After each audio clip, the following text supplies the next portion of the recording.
Welcome back to Berita Satu English. We're still talking about Taman Safari Indonesia with the third generation, what do you call it? Manager, operator, CEO? We are owners, basically. Owners. But I work professionally there. Okay.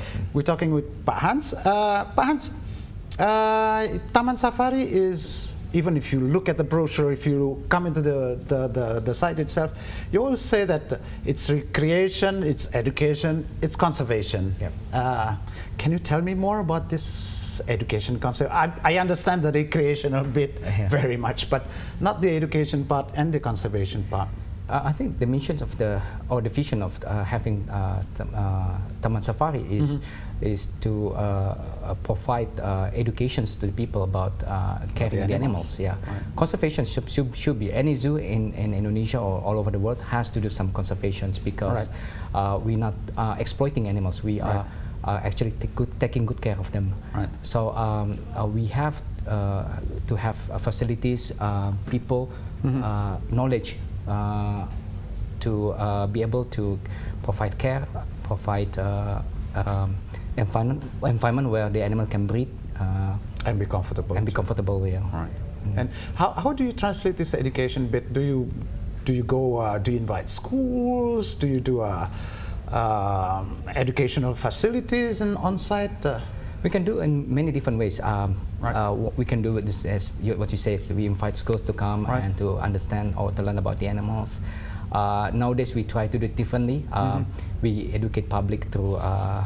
So when you come, you can see not only the front of the exhibits, but you can see the back of the house. You can see when how it operates, how it is they're fed and things like that.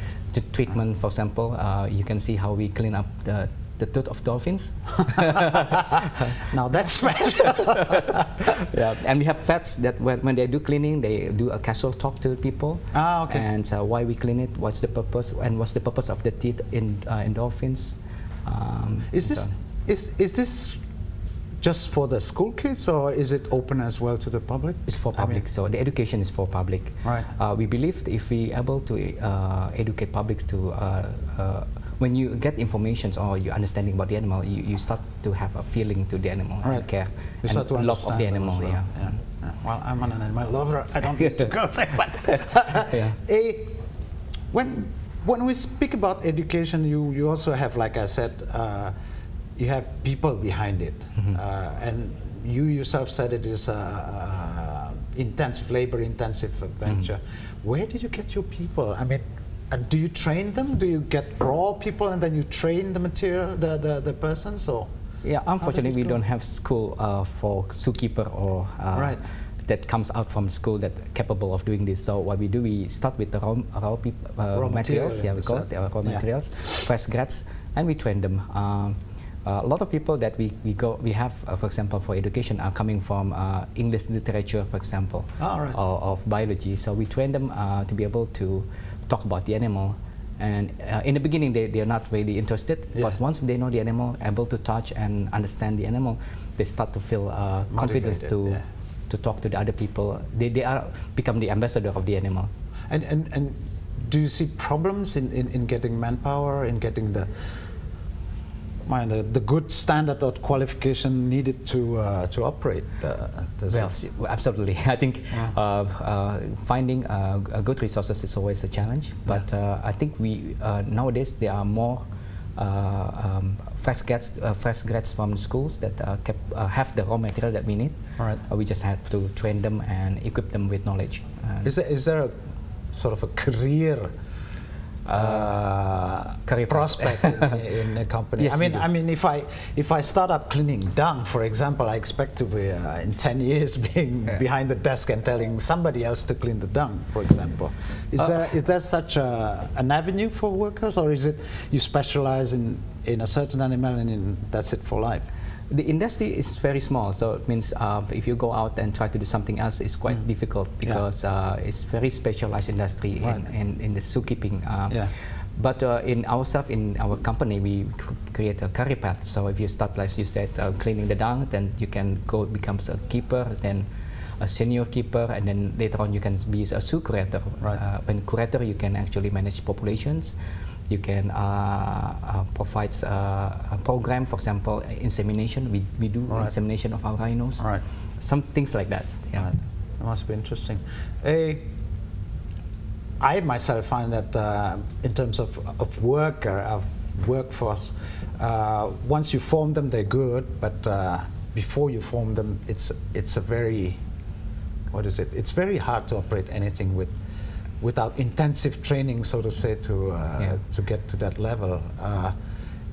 When you have a new person working with you, do you train them on the field, like on the job, or do you have an intensive? I don't know. We train on the job. Basically, it's practical skill that they need to have in the beginning. What we need from these people are their motivations, their willingness to grow. Yeah, right. If they have the willingness to grow, you can put these people everywhere, and they just keep learning and keep upgrading their knowledge. And then later on, we send them to different zoos worldwide, or conferences. Yeah, so we send them to Australian Zoo, we send them to Adelaide Zoo, we send it to different zoo, get experience from experts over there. Usually when they come back, they get excited and they share their knowledge to others, to their juniors. It's talking about sharing, for example. I would suspect that if you go to a zoo somewhere in the advanced world, you would have equipments, you would have maybe not only technology, but equipments that helps perform. And when they come back, I guess some would expect, why don't we get these things? Yeah. Do you have that as well? We do. We have the basic equipments like USG, X-rays. That we have those the basic needs equipments. But the specialized needs, for example, a couple of years ago we brought 3 scientists expert in big animals, elephants and rhinos, and they are good in inseminations, or checking the health condition. Yeah, the health conditions, and they have specialized tool that goes from behind the back of the elephants towards the womb. It's very specialized. So the way we can have this equipment is inviting them to come. Okay. So you get around it. Yeah, we find ways of doing this. We can invite experts to come and bring the equipments. Okay. But we cannot do it routinely. We can do it in perhaps once a year or twice a year. Okay. Yeah. We have to break again, like usual. Please stay with us. I hope this interesting conversation will continue after that with you watching us. Bye-bye.